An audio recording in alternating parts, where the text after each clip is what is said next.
മലയാളത്തിൻ്റെ മഹാനടൻ മമ്മൂട്ടിക്ക് രാജ്യം പത്മഭൂഷൺ ബഹുമതി പ്രഖ്യാപിച്ച നിമിഷം ആലുവ രാജഗിരി ആശുപത്രി പീഡിയാട്രിക് വാർഡിൽ നന്ദി നിറഞ്ഞ കണ്ണുകളുമായി ഒരു പിതാവ്.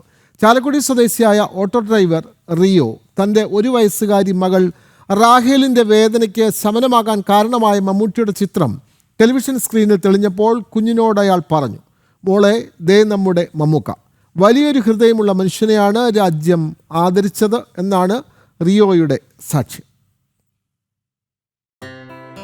ആളുടെ ഒരു പ്രത്യേകമായൊരു ഇടപെടൽ കൊണ്ടാണ് ഞങ്ങൾക്ക് ഇപ്പോൾ കുട്ടിയുടെ സർജറി കഴിഞ്ഞ് ഞങ്ങൾക്ക് വളരെയേറെ സന്തോഷമുണ്ട്.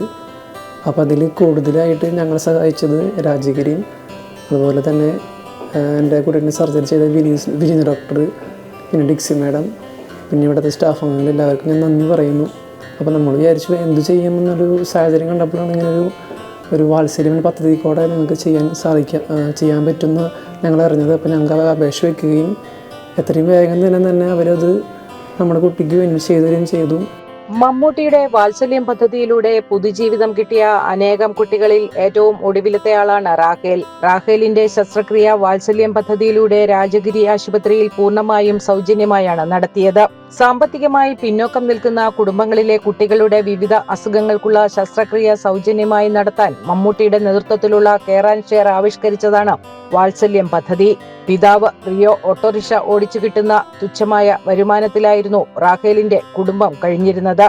ഡോക്ടർമാർ ശസ്ത്രക്രിയ നിർദ്ദേശിച്ചതോടെ പണം കണ്ടെത്താൻ വിഷമിച്ച റിയോയ്ക്ക് മുന്നിലേക്ക് ഒരു ബന്ധു വഴിയാണ് മമ്മൂട്ടിയുടെ വാത്സല്യം പദ്ധതിയുടെ വിവരം എത്തുന്നത്. വിവരം അറിഞ്ഞ മമ്മൂട്ടി കുഞ്ഞിനെ അടിയന്തരമായി പദ്ധതിയിൽ ഉൾപ്പെടുത്തി ശസ്ത്രക്രിയ നടത്താൻ നിർദ്ദേശം നൽകി. മമ്മൂട്ടിക്ക് രാജ്യം പത്മഭൂഷൺ ബഹുമതി പ്രഖ്യാപിച്ചപ്പോൾ എന്റെ കുഞ്ഞിന് പുതുജീവൻ നൽകിയ മനുഷ്യന് ദൈവം നൽകിയ പുരസ്കാരമാണിതെന്നായിരുന്നു റിയോയുടെ പ്രതികരണം. ജനം, കൊച്ചി.